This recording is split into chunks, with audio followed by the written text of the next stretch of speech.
예, 안녕하세요. 제가 오늘은 임차인은 사회적 약자인가 이 주제를 가지고 좀 이렇게 말씀을 드려볼게요. 지금 비가 많이 오네요. 지금 차 안인데 이 빗방울 소리가 막 나가지고 이 녹음이 제대로 될지 잘 모르겠습니다. 전국 아파트 전셋값이 1년 넘게 이렇게 치솟고 있는데요. 많은 사람들이 그 원인을 문재인 정권 때인 지난 2020년 7월에 시행된 임대차 3법 때문이라고 이렇게 얘기를 하는데요. 이건 맞는 말입니다. 임대차 3법은 임차인에 대한 보호를 강화하기 위한 것인데요. 그런데 왜 임차인에 대한 보호를 강화했을까요? 많은 사람들이 임차인이 사회적 약자이기 때문에 이렇게 보호를 강화한 것이다, 이렇게 생각을 하시더라고요. 아이고, 죄송합니다. 생각을 하시더라고요. 그래서 하여튼간에 이런 어떤 인식에 바탕을 두고 임대차 3법을 민주당이 국회에서 이렇게 강행해서 이렇게 통과를 시켰는데요. 그런데 임차인이 사회적 약자인가요? 10억짜리 전세 사는 분들이 약자인가요? 아니, 10억이 아니라 그냥 5억짜리 전세 사시는 분들이 사회적 약자라고, 이렇게 그분들을 사회적 약자라고 할 수 있을까요? 글쎄요, 전 약자가 아니라고 보는데요.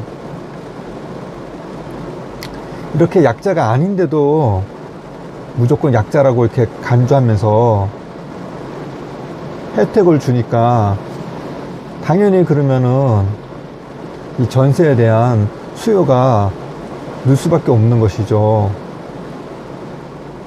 반면에 어떤 자신의 소유권, 그러니까 재산권에 대한 침해가 커지는 임대인으로서는 이 전세 보증금을 올려가지고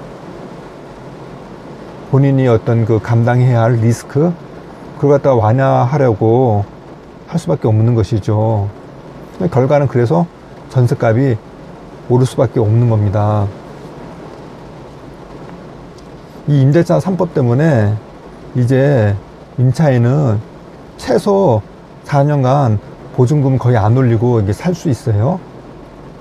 근데 이 최소 4년이에요.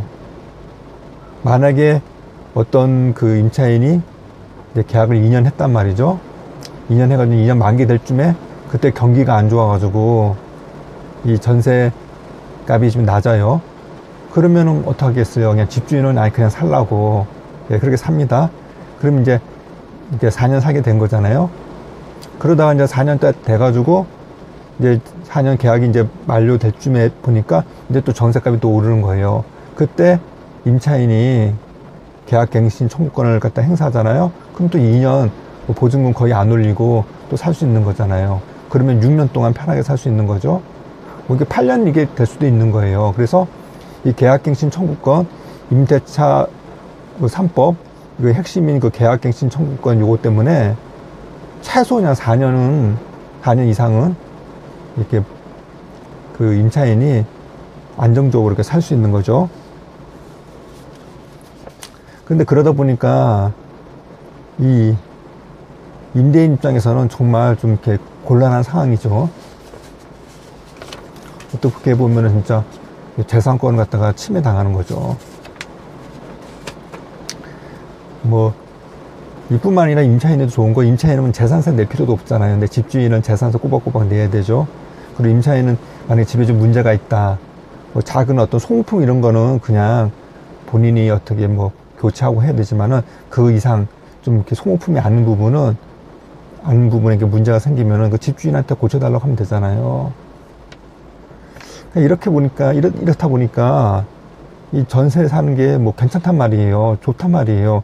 그러니까 수요가 커질 수밖에 없는 거예요. 이러다 보니까 2020년 당시에 이 전세값이 폭등을 했고, 그러다 보니까 이 전세가격이 폭등했잖아요. 그러다 보니까 이 빌라, 특히 빌라에서 이 깡통 전세 문제가 생긴 거예요.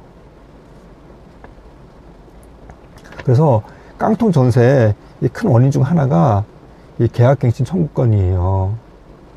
이 전세가격이 확 올라버렸잖아요. 오르고 이 전세에 대한 수요를 확 높여버리니까 그렇게 어떻게 보면은 이제 집의 어떤 매매가 그 가격보다 더 높은 가격으로 이 전세 그 보증금이 오른 거죠. 예, 그런 문제가 생긴 겁니다. 근데 사실 이 임대차 3법 있잖아요. 이거는 필요가 없는 법이에요. 왜냐하면요, 기존 임대차 보호법 있잖아요. 이게 막강하기 때문이에요. 이 임대차 보호법이 만들어지기 전까지는 그 임차인이 좀 이렇게 위험한 그 리스크가 많았어요. 왜냐면은 이 임대차 계약을 해가지고 이제 자기는 여기 들어가서 살 수 있는 임차권이 아이고 죄송합니다. 임차권이 이게 채권이에요. 채권. 이 채권은 그 물건 있잖아요. 물건보다 약해요. 힘이.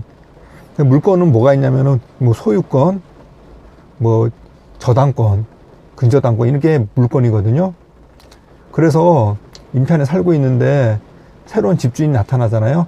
새로운 집주인이 나타나가지고 나가라고 하면은 그 새로운 집주인은 소유권, 이 물건이 있으니까 임차인 보고 나가라고 하면은 나가야 돼요.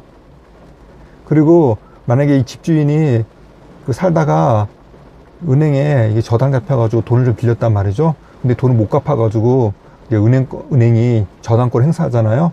그러면은 은행은 자기들이 돈 빌려준 거 다 받아낼 수 있지만은 이 임차인은 자기 보증금 그냥 날리는 거예요.